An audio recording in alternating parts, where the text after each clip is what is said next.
Hi, English 11 Honors. This is Mrs. Weta, and we are going to review a little bit about apostrophes today. And hopefully you can remember that there are two purposes for using apostrophes, and that would be to make contractions with words. So you're taking two words and putting them together, and also to show possession or ownership. And in your writing this past semester, I am seeing people either using them incorrectly or not using apostrophes at all. So I wanted us to do a review together, and also this is good for thinking about the ACT coming up. So our first thing that we want to review is just a rule for possession, that you want to use an apostrophe to form the possessive of most singular nouns by adding an apostrophe and an S. Okay, so we have bird's nest, the principal's office, the team's coach. So a singular word, and then something belongs to them. So the nest belongs to the bird, the office belongs to the principal, the coach belongs to the team. Now, sometimes it can get tricky when things end in S. So you see Chris's opinion. Chris is singular. There's only one of him. And his name ends in an S, but we are still going to add apostrophe S to that if it's one syllable word. The exception you'll see down there is English is nice to you in the fact that if you have a word that is more than two syllables, already ends in S, maybe has a lot of other S sounds in it, you are allowed to put the apostrophe after the S, the original S, and not add another one. So in this case, Xerxes, who was a Persian king, making it Xerxes's army makes it sound a little awkward. So you're allowed just to put the apostrophe after the S, even though he would be singular. So that's kind of the one exception. Otherwise, if you have just one thing, whatever it is, you're going to add apostrophe S to it. So in this, if we look at this real life example, Kath owns the cabs. So the first apostrophe we have there is correct, Kath apostrophe S. However, we do not need the apostrophe in cabs because the cabs aren't owning anything. Okay, the cabs are just plural. There's more than one cab. So remember that you want to put the apostrophe with the word that actually owns something, that actually has the possession. The cabs are not owning anything, just Kath is owning something. Okay, then Zach and Tony here, they are both singular, so adding the apostrophe S is appropriate, but we need to determine what do they own when you have two things that you're combining. Okay, so if Zach and Tony own one thing together, like if they have a restaurant together, then we would not need to put the apostrophe S on Zach. It would just be Zach and Tony's restaurant. So whatever word is closest to the noun that's being owned, that is the one that would get the apostrophe S. However, if Zach and Tony individually own a restaurant, like two restaurants separately, so we have Zach's and Tony's, okay, then you're going to do it for both. So it'd be Zach's and Tony's restaurants, plural. Or think about if you did a project with somebody in class. Okay, so we have Mark and Susan's project, one project they did together, is on my desk. Okay, that means I know they did the project together, so we're only going to put the apostrophe S by the person's name closest to the noun. But if the sentence were Mark's and Susan's papers are on my desk, okay, then I know that they each individually did a paper, both of them are on my desk, we're going to give each of them an apostrophe S. Okay, so the second rule is about when we have plural words. So all the things we talked about before, it's singular, there's only one of them. But now what happens when we have a plural noun that is owning something else? We want to show that possession, for plural possession. So we have the girls, the players, the Joneses, okay? So more than one person whose last name is Jones, multiple people in their family, the volunteers. All those words are plural.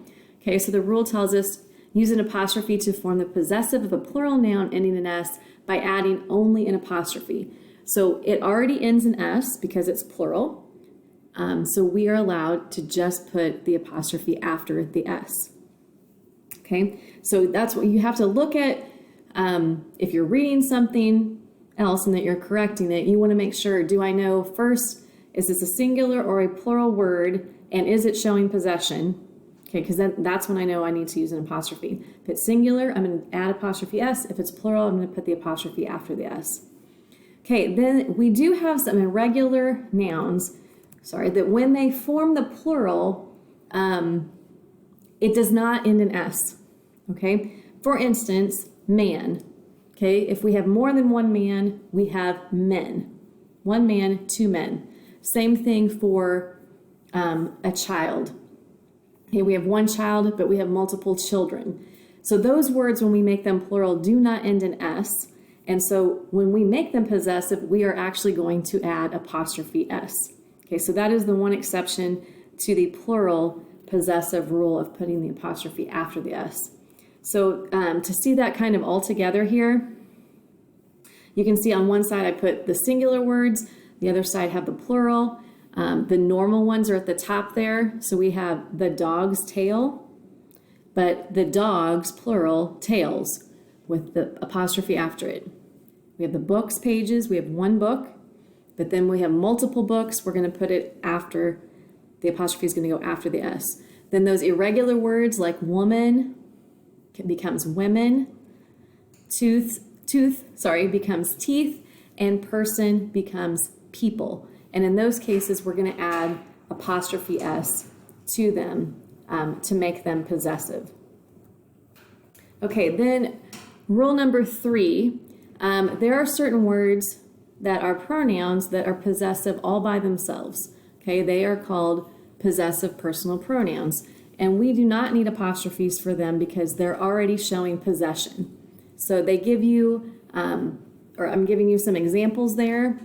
My, mine, our, ours, your, yours, his, her, hers, its, their, and theirs. All of those words by themselves are possessive already. They do not need apostrophes. And the one that we might get tripped up on sometimes is this one right here with its. And we'll look at that in a second. And then whose. So Marjorie is the girl, and we need to decide which whose are we going to use. Marjorie is the girl whose mother I met. Well, if we choose this one, this is really a contraction that stands for who is. Okay, so the sentence would be Marjorie is the girl who is mother I met. Well, that does not make sense. So whose is the one that shows possession. Okay, whose mother is it? Okay, well, it's Marjorie's mother, but this is the particular word that we would use to show that possession.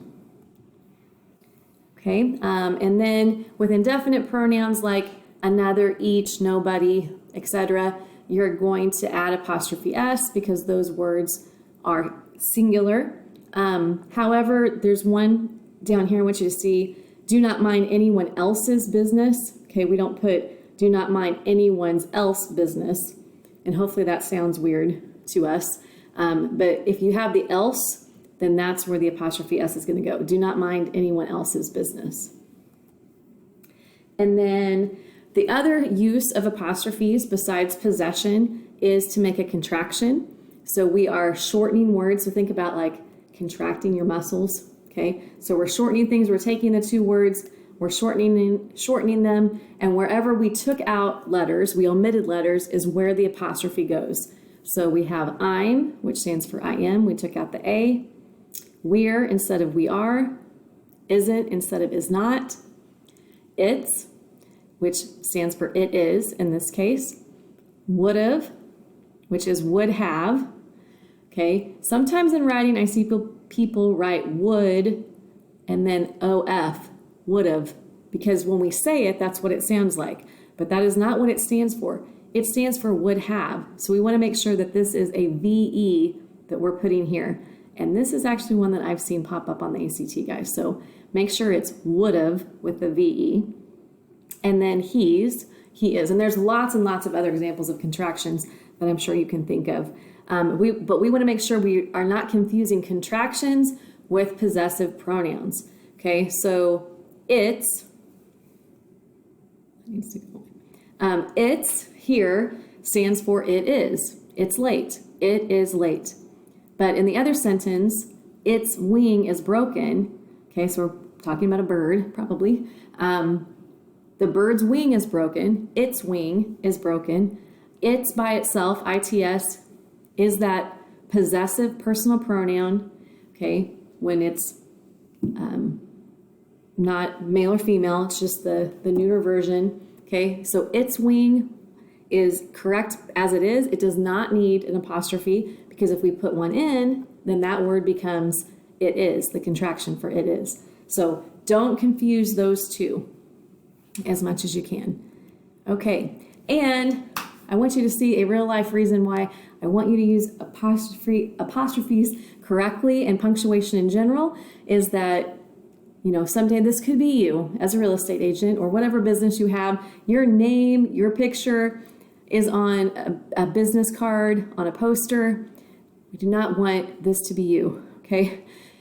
It's that simple. Well, obviously it was not that simple for this person to figure out how to punctuate its, okay? It should be it''s. So obviously that's a typo, but that's the importance of punctuation, guys. It's showing your reader what you mean as the writer, and so we want to pay particular attention to that, to proofread, and to use them correctly. So as you proofread your story later this week, I'm sure you're using contractions in your dialogue. We want to make sure that we're punctuating those correctly, and any time that you used possession, to make sure we're putting the apostrophes in the right place. So thanks, guys, and you guys are going to get to practice with some apostrophes. So there's going to be one exercise on a Google form for this week, and you're going to choose what you think is the correct answer there. And then you're also going to be proofreading and editing some sentences to find the errors and fix those. If you have any questions, shoot me an email. I would love to hear from you. Thanks.